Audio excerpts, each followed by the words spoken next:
خیر مبارک، آپ کو بھی مبارک. چائے وائے تو نہیں پی کر آئے آپ گھر سے اس وقت؟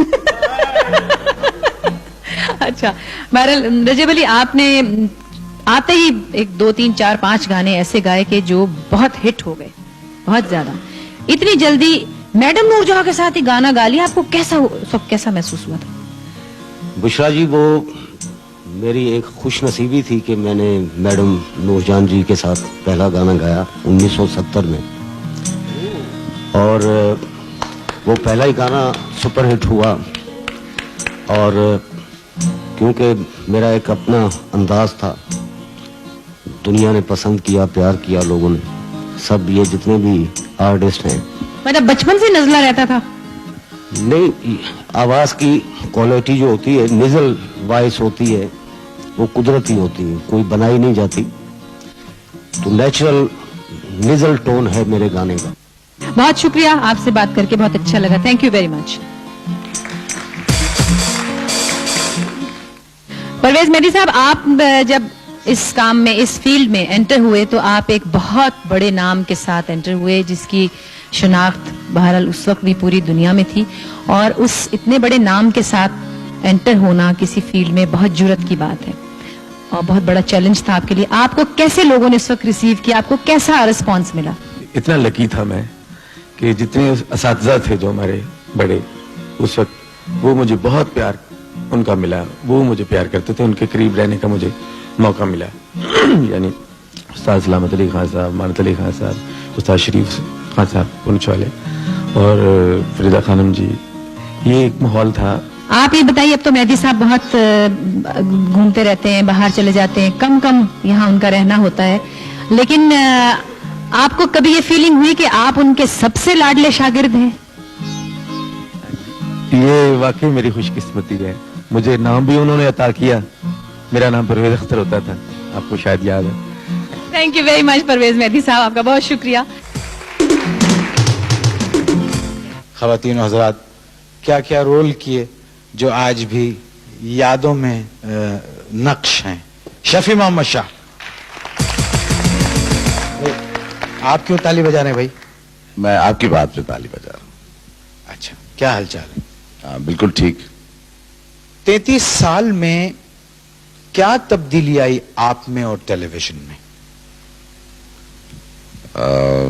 33 یار ایک منٹ، یہ اتنا بیس یہ برداشت کر پائے گا کیا؟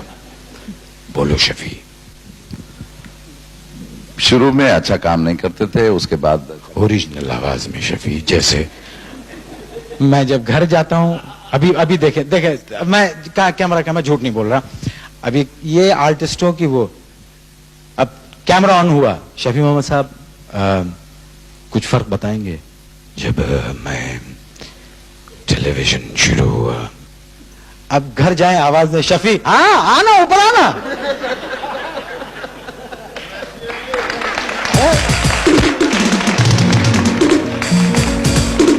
لیکن شفیع کی آواز ہی اوریجنل ماشاءاللہ ایسی ہے، اور ان کی اداکاری میں ان کی آواز کو بھی بڑی سپورٹ حاصل ہے.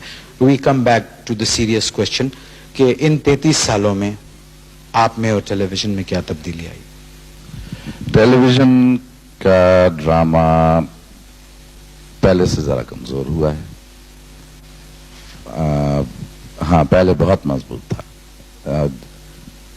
جتنے ہمارے رائٹرز ہیں ان میں اب تھوڑے سے رہ گئے ہیں جو بہت اچھا لکھ رہے ہیں، لیکن زیادہ تر ٹیلی ویژن سے جو ڈرامہ ہو رہا ہے وہ اپنی اس ڈگر سے ذرا سا ہٹ گیا ہے. مثلا یہ کہ میں آج صبح گھر سے نکلا، کہیں گیا، وہاں سے گھر آیا، کپڑے بدلے، ٹکٹ تھا میرے پاس، ایئرپورٹ پہ آ گیا، لاہور اتر گیا. اس کے بعد میں ہوٹل چلا گیا، چیک ان کیا، ٹیلی ویژن اسٹیشن آیا، یہ پروگرام کیا، واپس فلائٹ میں چلا گیا. دیکھنے والا دیکھتا ہی رہ گیا کہ آخر کیا دکھانا چاہ رہے ہیں. اس ڈرامے کی طرف جو ڈش پہ آ رہا ہے، اس طرح کا ڈرامہ.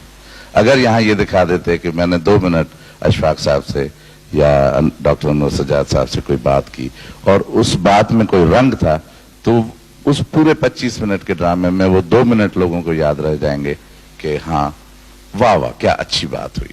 وہ اچھی بات جو ہے ہمارے ڈرامے سے نکلتی جا رہی ہے.